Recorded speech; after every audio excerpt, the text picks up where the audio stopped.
What's up, guys? Welcome to Angie Inspiration, a channel that arouses in you a desire to just take action on certain things, or gives you that influence to make decisions on certain things, or that good push, or that small push that you just need to push through with certain pursuits of life that you had, or probably also help you to just get that mental stimulation to do something or to feel something. So yeah,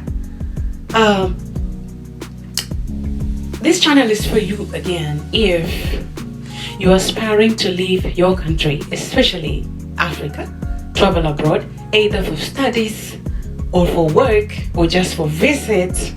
This is it.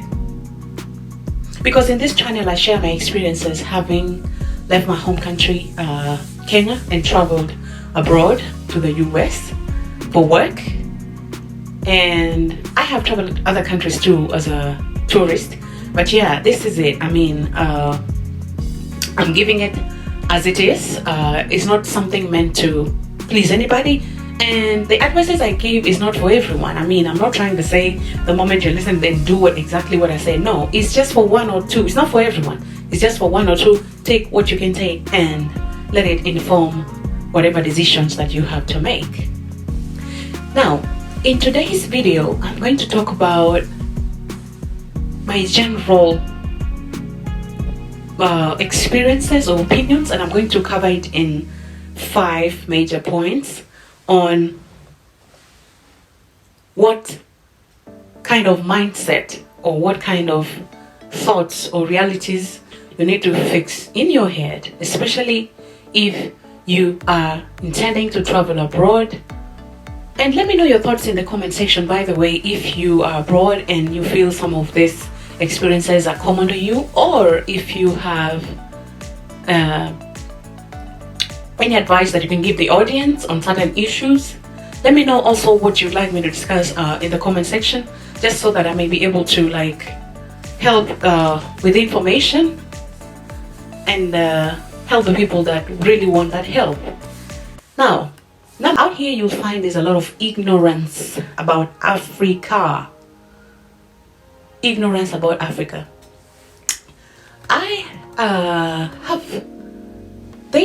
Some of them have this perception that in Africa we don't even speak English. Can you imagine? us in Africa, no English, zero. It's almost like when we come to their country, that's the time we are trying to learn English. Oh Lord, come on, you're kidding. Some think that we live alongside wild animals side by side. And yeah, sometimes you can be sarcastic and tell them, yeah, I can tame a lion. I actually have a tiger as my pet at home.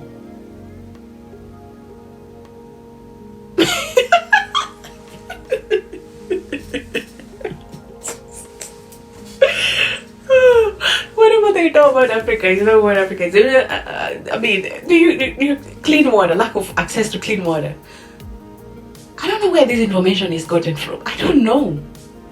Of course, there are places around the world we have situations of the water crisis, but come on, give Africa a break.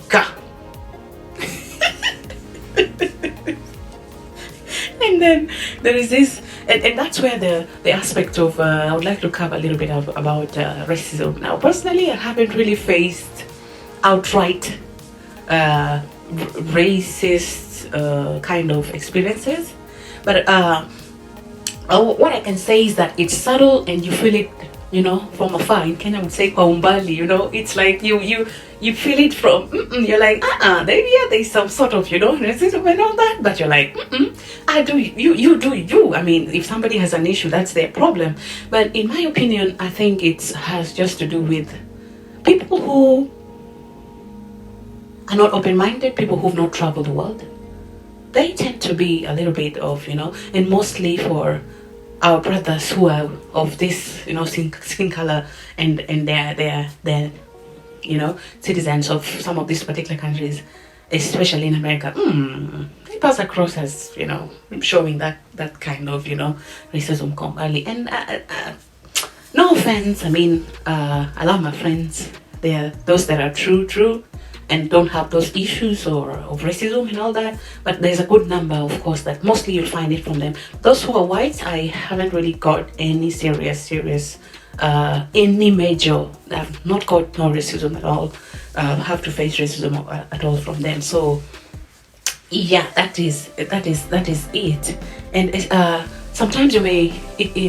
I have never really felt like a different, even among an all-white kind of event or place where they are maybe all white. I don't know. Maybe it's just my personality, but it is really it has been a great experience when it comes to that. But I have to like say it as it is, so that yeah. But whatever it is, you have to stand up for who you are. Like, stand up for Africa. Let them know that Africa has great stuff to offer. It is not only them. We got brains. We got what we got. So yes. Those ignorant remarks return back to sender. And that takes me. And by the way, let me know your thoughts in the comment section. If you are abroad and you're watching this video, what has your experiences been like? I mean, have you faced any outright racist experiences? What has your experience been like, and where has it majorly come from, and how have you dealt with it? And do you feel that out here people know much about Africa, or what are your thoughts? Please share that with me in the comment section, and please subscribe to the channel. Now, it took me time, effort to just put this together. Now that's how you support me, support the channel. So yeah, I'm waiting on you to subscribe. So press the subscribe button, like, share this. Yes. So to the fifth point, which is the culture shock aspect of all this. Of course, in all this, you'll realize that there will be a little bit of culture shock in terms of how things are done out here. It's very different from how we do things in Africa. There's a bit of individualism. We realize in Africa we have a lot of communal approach to things, though that is fading slowly, but we still got it. And making friends as adult is a little bit of, it's a little slightly tough. Not that I don't have friends personally, I do, but it takes a bit of time, especially when you learn and all that. You don't just like budge into people's life like that. And if you're not careful, one may end up living a very lonely and isolated life, especially if you're not somebody who is open to interacting with other people, going to events, doing other things together with people in the community. And so yeah, in my perspective, it can be a real shocker to some. I mean, it can be. So it's something that, and there's in my other video I did details of my culture shock experience. Please look out for it. Yeah, and remember to share it as well. So there's just so much that goes on in terms of having to get yourself centered and settled in a foreign country or in a new country and feel home away from home. And so yeah, those are the five areas that I felt I needed to share right now. But let me know your thoughts in the comment section. And in conclusion, I would like to say that it takes very strong person to leave everything behind, even if they're coming to pursue a better life or better opportunities.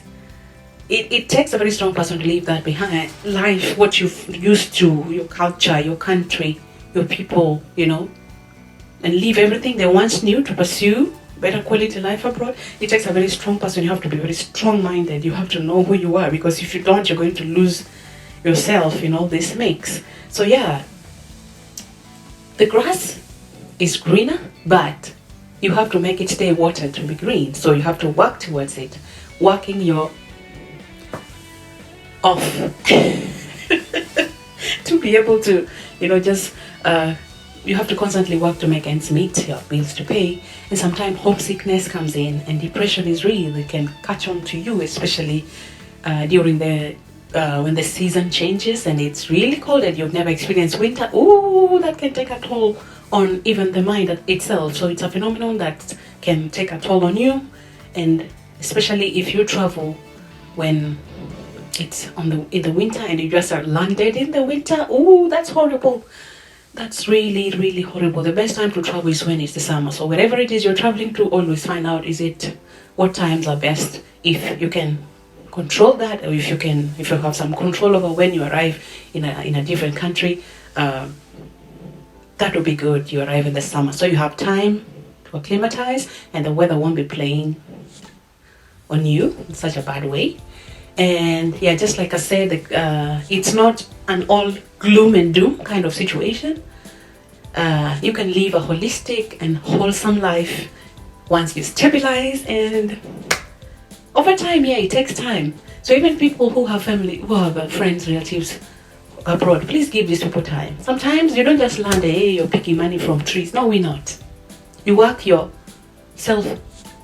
constantly to make those ends meet, and it takes a while before you break even. And yeah, it takes some getting used to, but you will find a way. I think people who have made it abroad already can testify to that. And if you're watching this video, please let me know your thoughts in the comment section. It takes one day at a time. This is Angie Inspirations. I hope you like this video. Thank you for watching it to this end, and look out for more videos. Thank you guys, and see you in the next one. Bye bye.